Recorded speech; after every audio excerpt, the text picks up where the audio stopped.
Terkait dengan 10 November ini adalah perkara yang paling fundamental antara sinergitas urusannya negara dengan dunia pesantrenan. Umara, dan ulama. Betul. Ini memang betul-betul bukti otentik memunculkan para santri ikut berperang. Apalagi negara pada saat itu genting dan kok alhamdulillahnya negara langsung sowan kepada para kiai.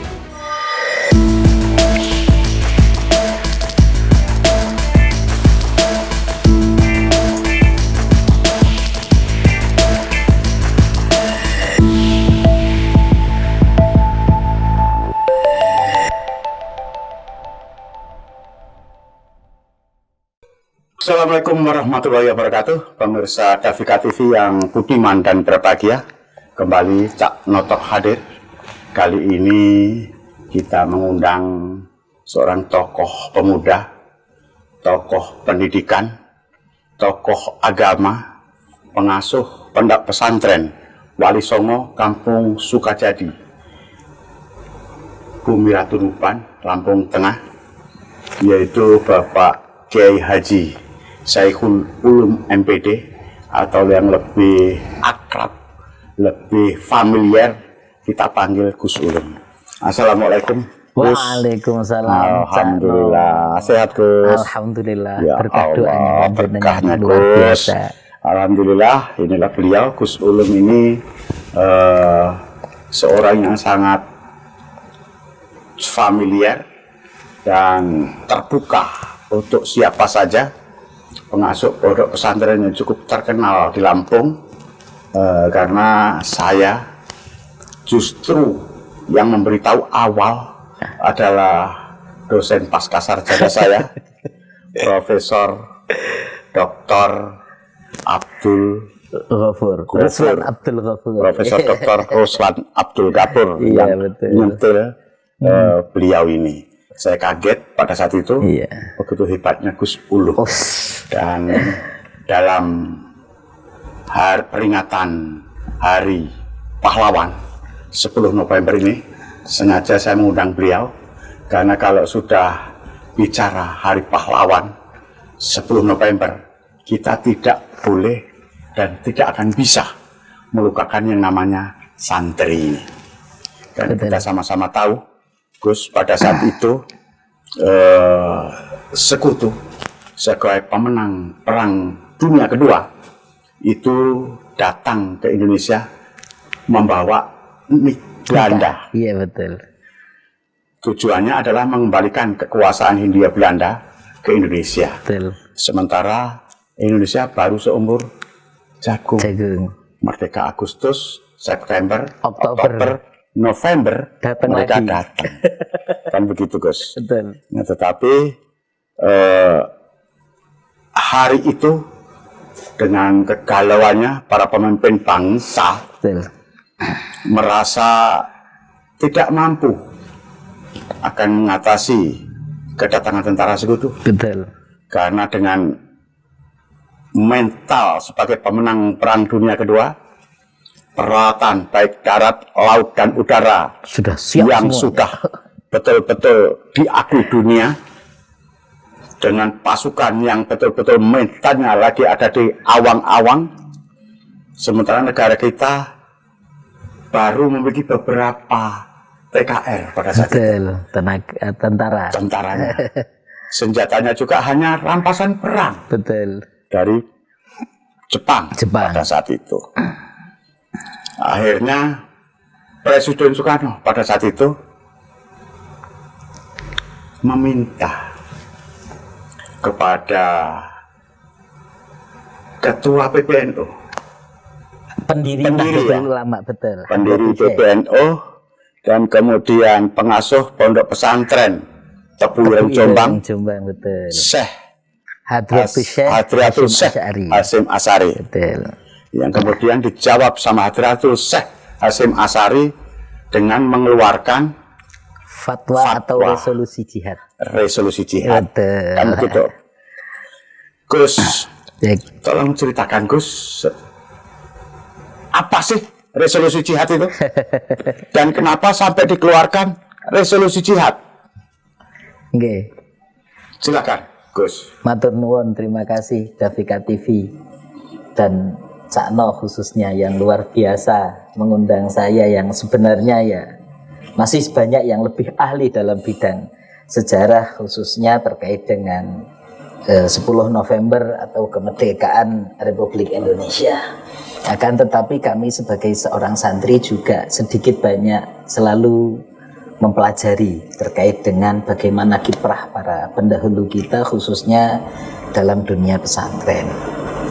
Apalagi terkait dengan 10 November ini adalah perkara yang paling fundamental antara sinergitas urusannya negara dengan dunia kepesantrenan. Umara dan ulama. Betul. Ini memang betul-betul bukti otentik. Karena seperti yang jenengan sampaikan tadi, ketika pada zaman itu tentara belum siap dengan segala sesuatunya, maka kedatangan nikah itu menjadi permasalahan yang cukup besar, yang kemudian negara pasti bingung lah, karena ya seumur jagung itu tadi negara baru diproklamasikan oleh proklamator Bung Karno dan Bung Hatta, ternyata problem masih belum kelar. Dan nggak tahu urusan ini, problem belum kelar. Datanglah nikah dengan sekutu, yang kemudian singkatnya cerita Bung Karno kan sowan ke Hadratus Syekh untuk minta fatwa agar dibantu untuk mengusir para penjajah. Maka di tanggal 22 Oktober yang tahun 2015 yang lalu menjadi hadiah dari Presiden untuk memperingati Hari Santri Nasional, ya. Itu juga ada kaitannya dengan bagaimana 10 November hari ini sebagai Hari Pahlawan. Tanggal 22 Oktober 1945 yang kemudian Hadratus Syekh mengeluarkan fatwa ataupun mengeluarkan resolusi bahwa melawan para penjajah itu adalah fardu ain, karena Indonesia ini adalah negara Darussalam atau negara keselamatan untuk semuanya, bukan Darul Harb, bukan daerah perang. Maka ketika Indonesia ini adalah Darussalam, semua masyarakat berhak untuk tinggal damai di Indonesia, maka di saat itu Hadratus Syekh yang kemudian mengeluarkan fatwa bahwa berperang melawan penjajah adalah fardu ain. Wajib hukumnya. Wajib. Kalau ada santri ataupun agama Islam yang tidak ikut berperang pada zaman itu, maka ya ketika itu menjadi fardu ain, berdosa hukumnya. Jadi kalau dia nggak berangkat mempertahankan, memerangi mereka, dosa.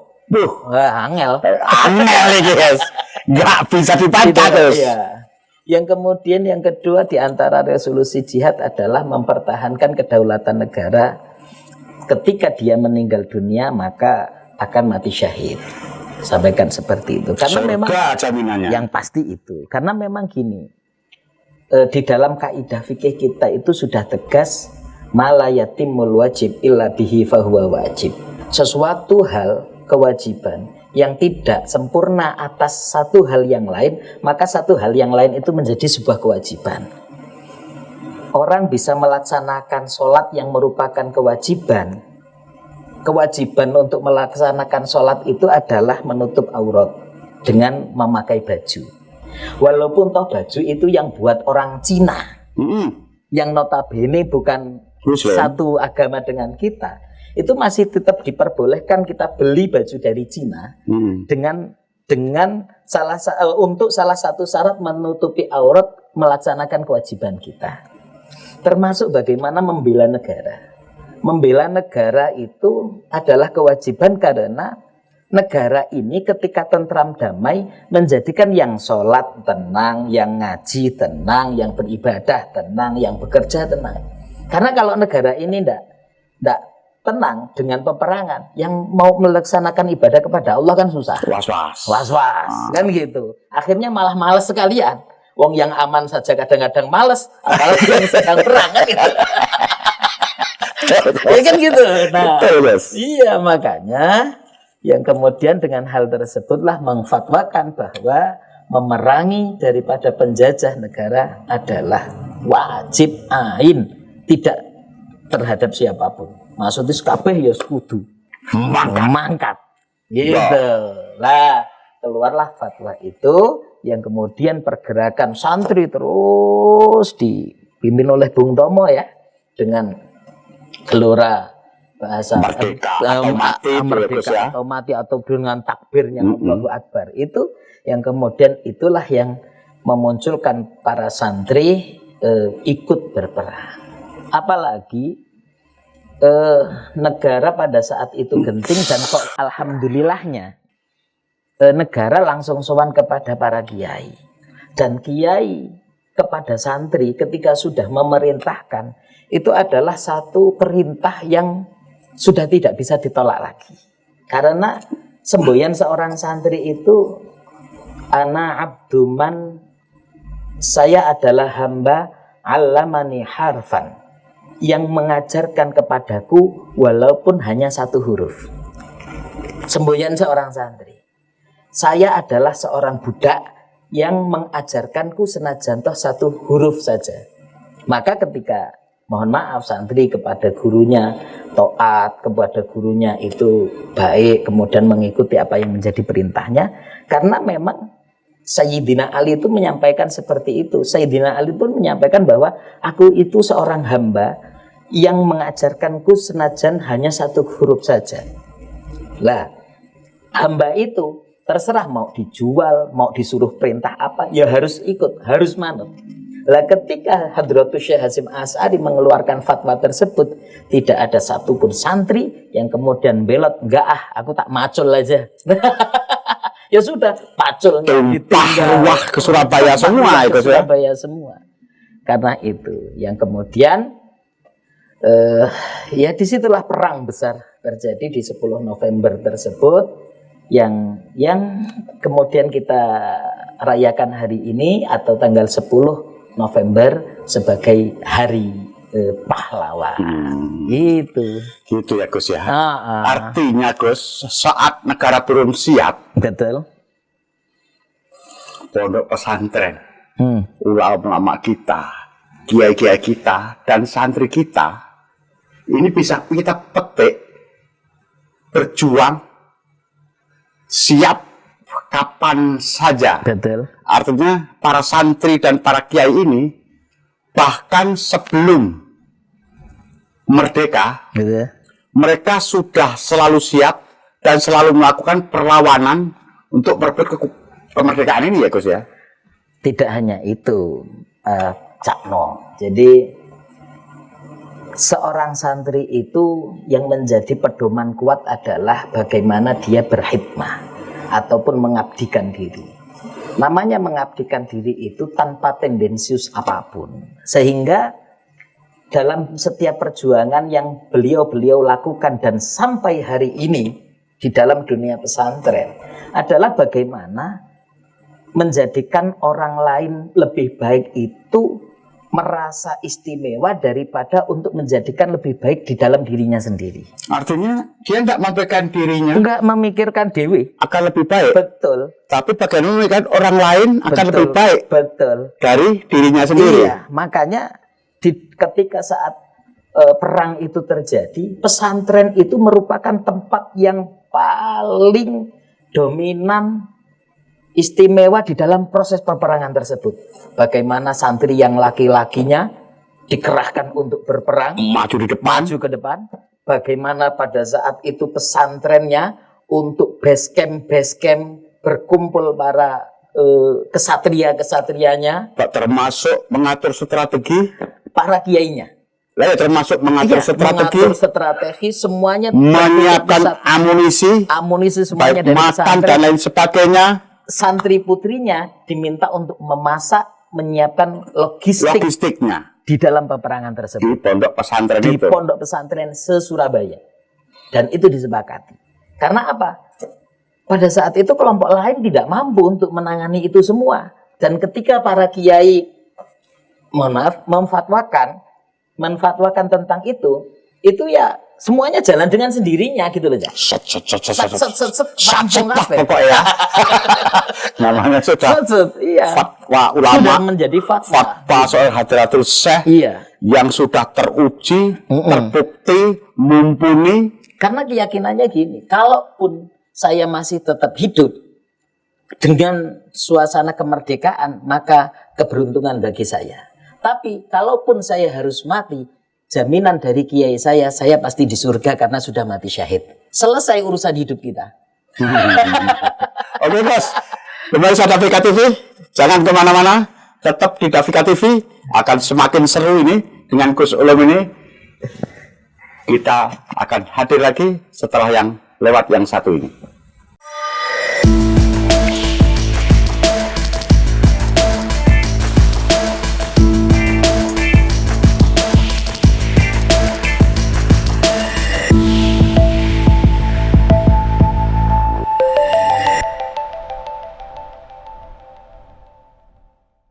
Pemirsa Davika TV yang budiman dan berbahagia, kembali di Cak Notok bersama narasumber yang sangat luar biasa, Gus Ulum.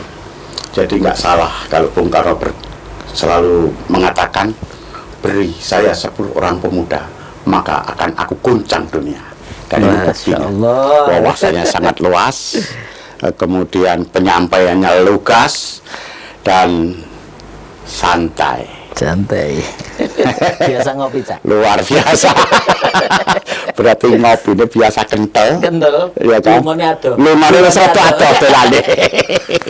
Baik, Gus. Gus, kembali lagi ke dunia santri, Gus. Santri ini kan ada sejak dahulu kala, Gus. Dan santri boleh dibilang adalah sebagai simbol perlawanan terhadap penjajah. Karena apapun yang dipakai Belanda pada saat itu, santri tidak mau memakai seperti itu. Pasti akan membedakan. Betul. Pada saat kemudian pondok pesantren, santri ditekan hanya pergi dengan caranya, melakukan perlawanan dengan caranya, karena pada saat itu masyarakat Indonesia termasuk masih sangat terbelakang pendidikannya. Sehingga lebih baik mendidik dulu masyarakat, rakyat, dengan cara pondok pesantren, dijadikannya santri, diajar, dididik dengan cara ulama kita. Sehingga setelah kemudian terdidik dan lain sebagainya, maka muncullah tokoh-tokoh yang melakukan perlawanan secara bersama-sama di mana-mana. Kan gitu. Termasuk budaya memakai apa dulu sandal yang dari kayu, apa namanya, Gus? Bangkia. Nah, termasuk sandal bangkia, karena Belanda nggak mungkin memakai sandal bangkia itu. Itu adalah bentuk perlawanan budaya yang dilakukan oleh Belanda, karena mereka bersepatu dan bersandal pantopel, sehingga para kiai kita memerintahkan santrinya untuk memakai bangkia. Artinya di sini, Gus, begitu dahsyatnya pemikiran ulama kita, begitu wawasannya jauh ke sana. Apa sih, Gus, dasarnya? Sebagai pegangan para dia itu apa, Gus? Baik, teman-teman. Jadi terkait dengan kenapa pada saat itu santri tidak boleh pakai celana dan lain sebagainya, karena memang ada dawuh sendiri yang mengatakan man tasyabbaha biqaumin fahuwa minhum. Barang siapa yang menyerupai salah satu kaum, maka dia termasuk kelompok di antaranya. Kan gitu. Jadi di fatwakan itu. Dan pada saat itu memang hadisnya Nabi, gitu ya. Dan pada saat itu memang dalam kondisi berperang, sehingga agar lebih tampak membedakan di mana yang memang betul-betul kelompok kita dan kelompok mereka, seperti itu.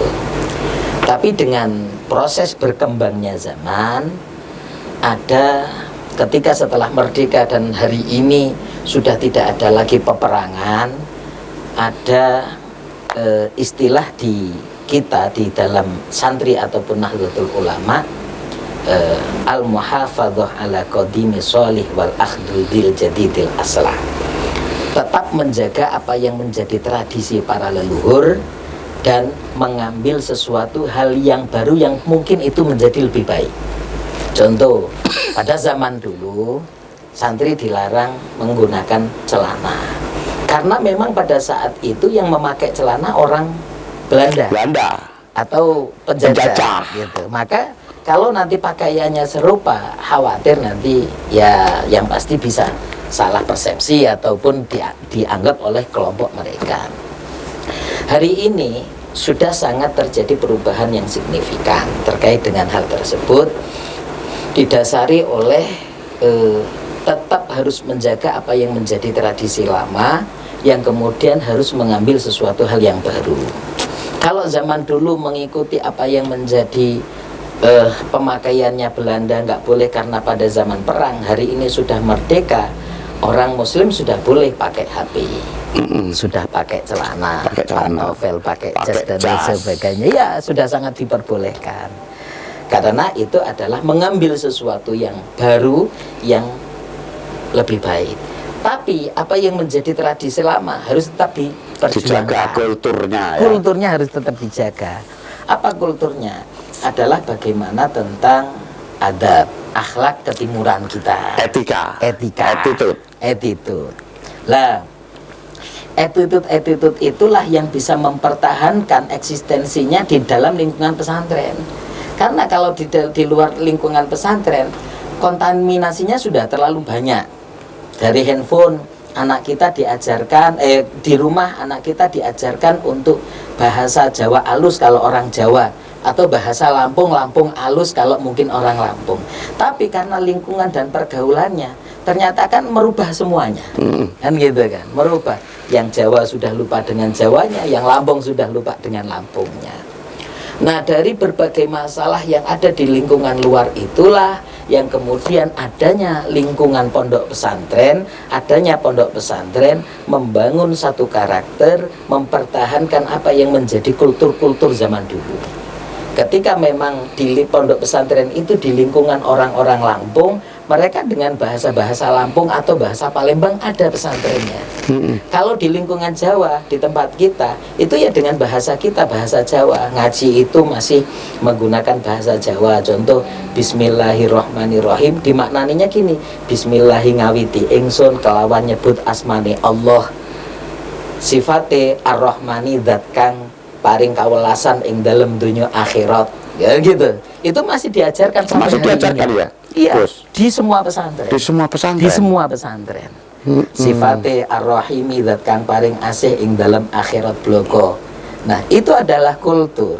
Walaupun toh mohon maaf, hari ini santri mereka di sekolah sudah menggunakan gadget, menggunakan laptop, menggunakan internet, menggunakan AI, tapi apa yang menjadi kultur santri tentang adab ketimuran masih tetap dijaga, gitu. Dan itu adalah tradisi tinggalan-tinggalan para pendahulu kita yang berawal dari para pejuang-pejuang itu.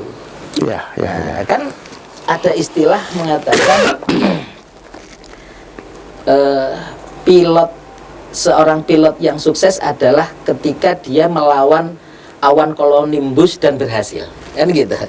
Ada yang mengatakan Marco Polo atau pelaut tersebut bisa dikatakan sukses ketika sudah melewati daripada badai yang ada di lautan. Dan pesantren ketika pada zaman itu menghadapi berbagai macam benturan kebudayaan dari luar, dan kemudian orang-orang Indonesia dijadikan satu wadah di dalam pesantren dengan pendidikan pesantrennya, maka masih tetap terjaga kulturnya sampai hari ini. Kemudian para santri menjadi para kiai di setiap daerah untuk menjaga existing dan eksistensi Indonesia yang seutuhnya.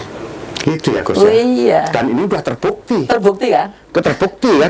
Betul. Bahkan negara pun pada saat tidak mampu, betul, dengan resolusi jihad tetap kembalinya ke pesantren. Selesai. Betul.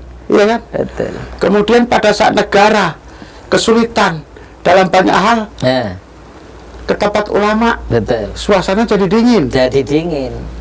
Iya, karena para ulama kita setiap memfatwakan sesuatu tanpa motif apapun, kecuali bagaimana li'a'la'i kalimatillah, mengangkat tinggi-tinggi kalimat-kalimat Allah. Jadi tanpa tendensius kepentingan apapun, yang penting bagaimana baik untuk semuanya.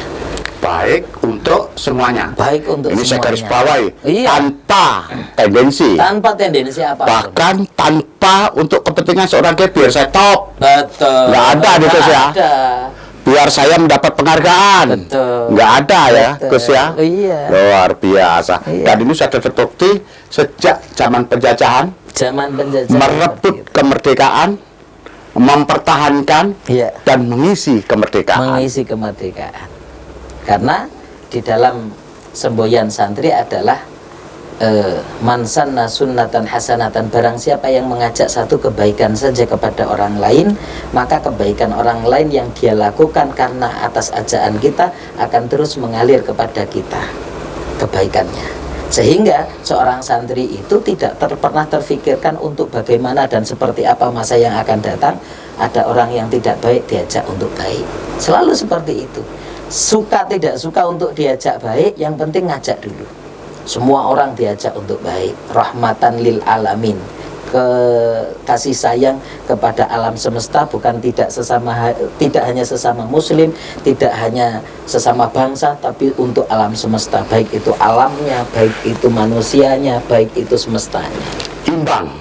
Semua Betul, akan dijalankan semuanya. supaya berimbang. Betul. Untuk kelanggengan kehidupan Betul. sesama manusia. Iya. Tanpa tendensi. Tanpa tendensi Wash. apapun. Makanya yang disitulah kemudian menjadi tolak ukur para pemimpin-pemimpin kita ketika konflik apapun, dari zaman dulu kala proklamator sampai hari ini ada konflik apapun, pasti mohon maaf Kiai, kalau hari ini zamannya gini Pak Cakno, mohon maaf Kiai, minta videonya untuk kedamaian. Jadi kalau zaman kini, Iya, jadi masih ada resolusi-resolusi baru itu masih ada sampai hari ini. Umar itu Iya. datang Mm-mm. ke tempat kiai, Iya. kemudian meminta dibuatkan video untuk meredam. Iya, betul. Meredam adanya kerusuhan Iya, betul. dan lain sebagainya itu. Betul. Dan mereka kirimkan kemana-mana, tayangkan kemana. Nah, ini Gus Ulum udah ngomong kayak gini. Nah, Santri Gus Ulum kan udah ada di mana-mana. betul. Kemudian sama ulama yang satu lagi diminta yang sama, Betul. disebarkan Ngomongnya lagi. santri Santri, juga. Itu kiai saya udah ngomong gitu. Nah, Betul lah, saya itu juga di nggak mau antara ikut-ikut. resolusi Kita kira-kira begini. seperti itu. Betul. Era gini. Era gini. Artinya jangan sekali-kali meninggalkan tokoh agama, ulama dan santri ya Gus ya. Seharusnya seperti itu, karena saya boleh dikatakan mungkin tokoh nggak berani kalau mau ngomong, jangan sekali-kali Saya kan yang ngomongin Gus Iya, Ulum iya, itu iya. kan saya. Iya. Bukan Gus yang minta. Betul, Kan betul. saya yang telepon Gus. Iya, siap. Gus, tolong Gus di Hari Pahlawan hadir di Tafika TV. Betul. Luar Kan biasa. Gus bahkan menolak. Nah, Ya kan? Saya bermohon, Iya. meminta dengan hormat. siap. Kan gitu Gus. Iya, siap. Mungkin sama yang dilakukan oleh para pendahulu Semestinya kita, seperti pemimpin-pemimpin kita Iya. dulu, bagaimana mendistribusikan ilmu ini dengan cara yang baik. Iya, betul. Jadi kalau berkumpullah orang-orang baik, Ya. terhimpunlah orang-orang baik, karena kumpulan orang-orang baik itu akan mengalahkan kumpulan orang-orang yang tidak baik tadi. Iya, siap. Dan ternyata di pondok pesantren diajarkan semuanya, mereka menjadi cerdas. Mereka tetap menjaga budaya. Betul. Karena salah satu cara merusak suatu bangsa adalah rusaklah budayanya. Pendidikan dan budaya. Budayanya rusaklah, Budaya. kemudian pendidikannya. Betul. Rusaklah pendidikannya. Dan ini masih terjaga, dijaga. Karena ada satu ruang lingkup yang terus menjaga, yang dinamakan oleh pesantren, yang dinamakan dengan dijaga, terjaga, dilakukan terus-menerus, berkelanjutan dengan pola multi level marketing lagi. Kan dengan pola multi level marketing. Ya, Gus, ya. Betul. Jadi wajar kalau kemudian santri-santri itu pada saat temu alumni, ya kan? Betul. Karena sudah sangat merasakan manfaat, dia mendapatkan ilmu dari kiainya, mendapatkan manfaat pendidikan dari kiainya, Betul. dan lain sebagainya. Kemudian dia bisa mandiri, mendirikan pondok dan lain sebagainya. berapapun santrinya, pada saat ketemu alumni, Betul. datang dengan kesadaran sendiri. Iya, ya itulah dunia pesantren.